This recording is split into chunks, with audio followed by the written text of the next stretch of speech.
Ciao ragazzi, my name is Anthony. Welcome back on Inter Worldwide. It's been a little bit of a minute and I thought that I would check some of the headlines and bring the news to all of our lovely followers here on the channel. So buckle up because it's only a couple of them, but I dare say they could go a long way.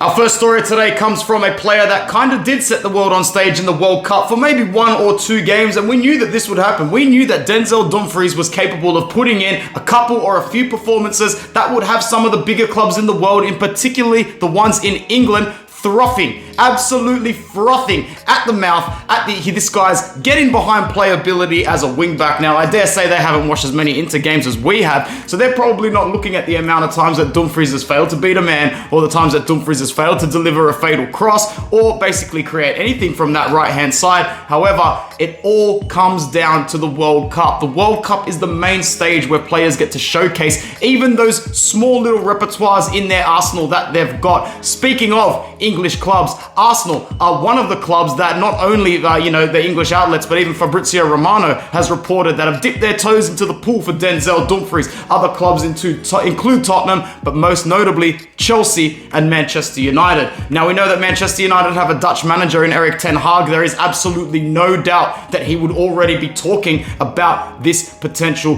player. Manchester United are a little bit void of talent on that right-hand side. Aaron Wan-Bissaka, despite costing them 45 to 50 million euros from Crystal Palace all those years back, is completely out of favor, and Diego Dalot will always seem like more of a rotational player in the squad than a fixed starter. I dare say you're probably looking at Manchester United as the favorites. Now, how much money can we get for Denzel Dumfries? Notice how in this video not once have I alluded to the idea of him staying. We still need cash. We still need an injection, and this is the right man for it. He ticks all the boxes. He is replaceable. So are his abilities, and not to mention, we still only paid in between 12.5 to 14 million euro for him. We're probably going to get anything over 45 now.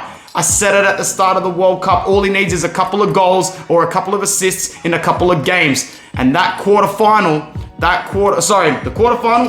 that round of 16 clash where he got himself the two assists and the 1 goal. Fantastic stuff for big bad Denzel. I think that we're going to coop a nice plus valenza for that man.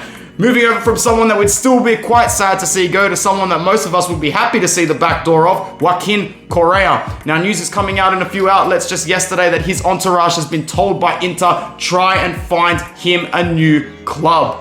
You know, you can't really put it any more black and white than that. Joaquin Correa has obviously fallen out of favor, even with his prime manager, Simone Inzaghi. Inzaghi's had a lot of faith in him, but Correa just continues to disappoint both on and off the pitch in terms of his injury record and output when he is on the footballing ground. Let me know in the comments if you would keep any of these players or if you would be sad to see either of them go. For me personally, they're the number 1 and number 2 players that I think that we should be getting off the books. Not necessarily because they're the worst players on the team, far from it, but we're not really going to get much coin for anybody else, are we? And in this delicate time and transitional period, wink wink, it's important to get that value of the club down that little bit more. Guys, make sure you're subscribing to the channel, like the video as well, and keep an eye out for much more content, especially as we proceed to the end of the 2022 Qatar FIFA World Cup. My name is Anthony. Thank you very much. Ciao.